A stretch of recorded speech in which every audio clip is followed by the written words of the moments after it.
People ask me all the time, why haven't you ever had Hillary or Bill Clinton on? Why didn't you have Kamala on during the last campaign? You think we don't ask? We ask these people every week. They say no. It took 8 years and a petition to get Obama on. And these are people, all people I voted for. Think about that. They're afraid to come on the show of a guy who voted for them. The Republicans, they show up. And when they do, they take their beating like a man. They're definitely afraid of their kids, who from time immemorial have always come up with bad ideas. Their kids, thinking up stupid shit is what they do. But parents used to tell them, that's ridiculous. The world doesn't work that way. Not today's parents. They say, you're right, honey. Gender is just a social construct. Please, sometimes your mother and I forget which one of us has the... Bill Maher often gets asked the same thing. Why won't Hillary Clinton come on your show, Bill? What about Bill Clinton? Why didn't Kamala Harris stop by during the last campaign? His answer is blunt. He's asked over and over. The invitations went out for years. And every time they said no, think about that. He even had to plead for 8 years just to get Barack Obama to appear. And remember, he's not talking about Republicans here. These are politicians he actually supported and voted for. Yet they're too nervous to sit across from him for an unscripted conversation. That speaks volumes. A party that loves to brand itself as the champion of free speech, open dialogue, and bold ideas is now ducking one of its own. Hidden, defensive, afraid. Even Maher, a lifelong voice on the left, admits it. Today's Democrats look weak and directionless. And he's not wrong. Right now, the party has no real leader. The ship is drifting. Some point to AOC waving the progressive banner. Others insist Bernie Sanders is still clutching the torch of his revolution. A few whisper Kamala Harris's name, but her approval ratings speak louder than she does. Then there's California's polished, gel-haired governor, Gavin Newsom, more worried about polishing his image than tackling the state's crises. But none of them are rallying the base. None of them inspire confidence or unity. Instead, it's like watching 4 drivers wrestle over the wheel of a clown car. Democrats need to get their together because we need 2 parties in this country, and we desperately need the one that still concedes elections, doesn't sell the office, and doesn't want to completely switch out democratic rule of law for rubber-stamped autocracy. But that party is so fucked up right now, and nothing to me symbolized that more than this video. Maher uses an analogy that's almost too perfect to ignore. He recalls that awkward couple caught kissing on camera at a Coldplay concert. The second the lens zoomed in, they froze. Stiff, uncomfortable, desperate to disappear. That, he says, is today's Democratic Party. Exposed, defensive, and scrambling to avoid accountability. They're ducking when they should be leading, and every move they make carries that same duck and cover energy. Take Gretchen Whitmer, for example. At one point, the Michigan governor literally hid behind a stack of papers in the Oval Office. That image captures it all. Rather than stepping forward with courage and conviction, the party hides behind paperwork, hoping no one calls them out. It's not just weak, it's embarrassing. Why do I say that? Well, let me put it this way. I don't know for a fact that this couple are Democrats. I just know it's true. First off, the man is at a Coldplay concert. And while Republicans could like Coldplay, they don't, but they could. It's unlikely that this guy is a Christian conservative because he was having an affair with a woman.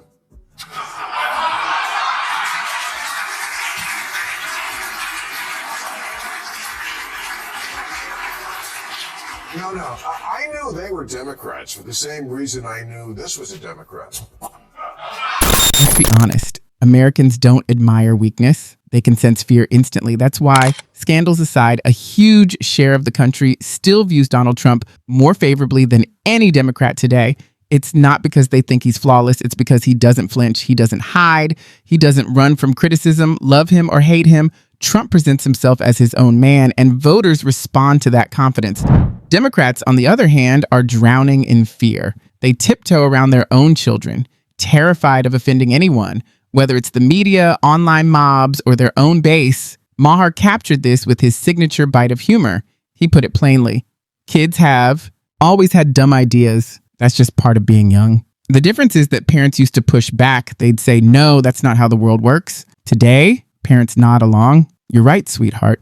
Gender is just a social construct. Even we forget who's raising you sometimes. And that's where we are. A society where childish notions are being recycled as grown-up wisdom, and adults pretend the kindergarten worldview is the standard. They're definitely afraid of their kids, who from time immemorial have always come up with bad ideas. Their kids, thinking up stupid shit is what they do.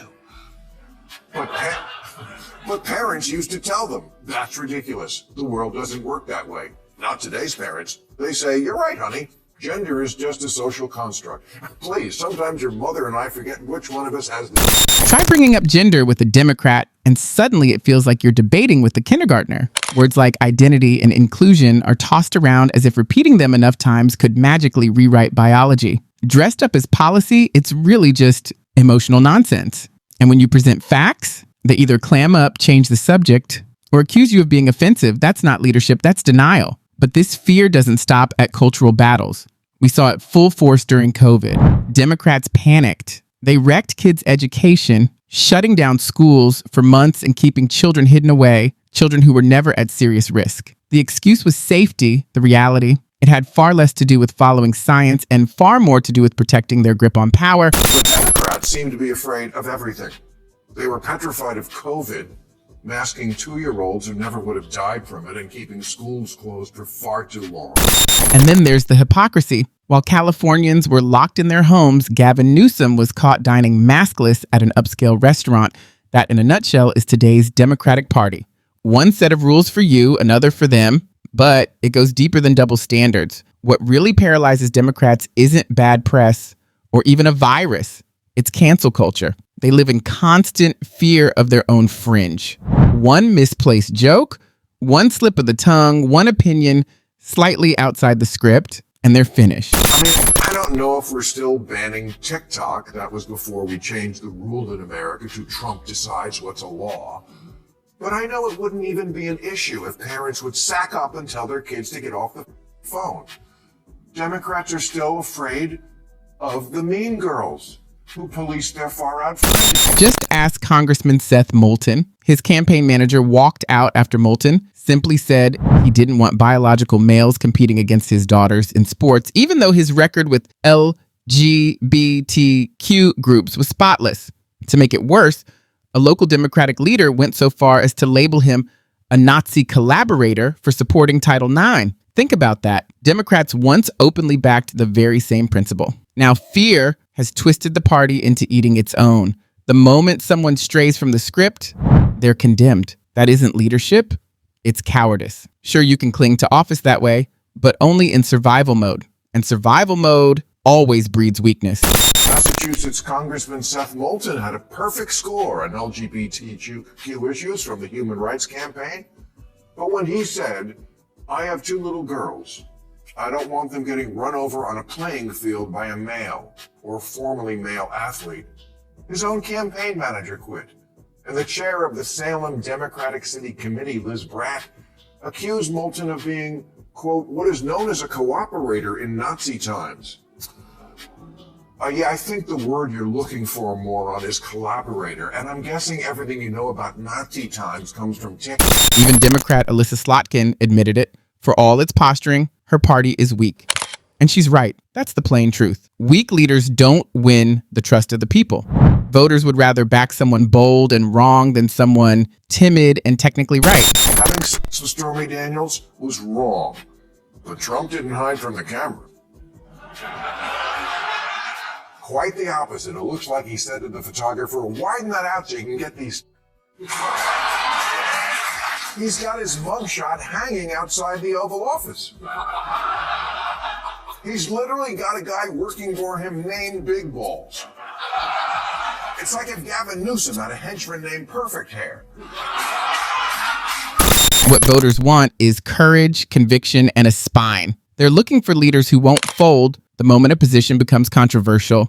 That's why Trump's mugshot ended up on coffee mugs, t-shirts, and posters. What should have been political shame, he turned into a badge of defiance. And people respect that.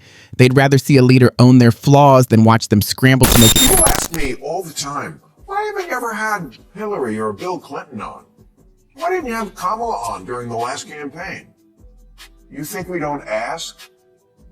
We ask these people every week. They say no. It took 8 years and a petition to get Obama on. And these are people, all people I voted for. Think about that. They're afraid to come on the show of a guy who voted for them. The Republicans, they show up. And when they do, they take their beating like a man. Excuses, and yet Democrats still refuse to appear on Bill Maher's show, a host who voted for them, supported them, and stood by their side. They won't even risk an uncomfortable conversation. Meanwhile, Republicans who know Maher will grill them still show up. They take the hits, endure the tough questions, and walk away with their dignity intact. That's courage. And in politics, courage wins elections. Here's the irony of ironies.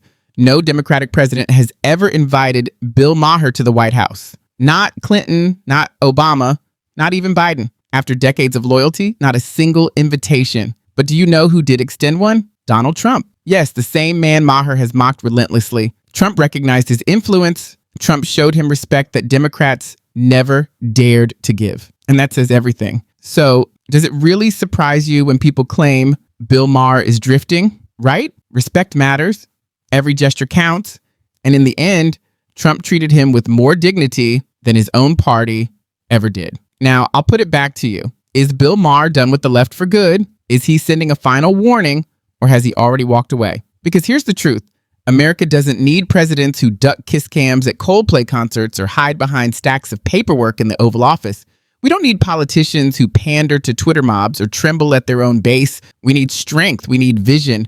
We need leaders who stand tall when the crowd screams. Until Democrats find that, they will keep losing ground. So if you've made it this far, hit like, subscribe, and drop your thoughts in the comments. Is Maher just warning the Democrats, or is this his final break? Let's talk about it.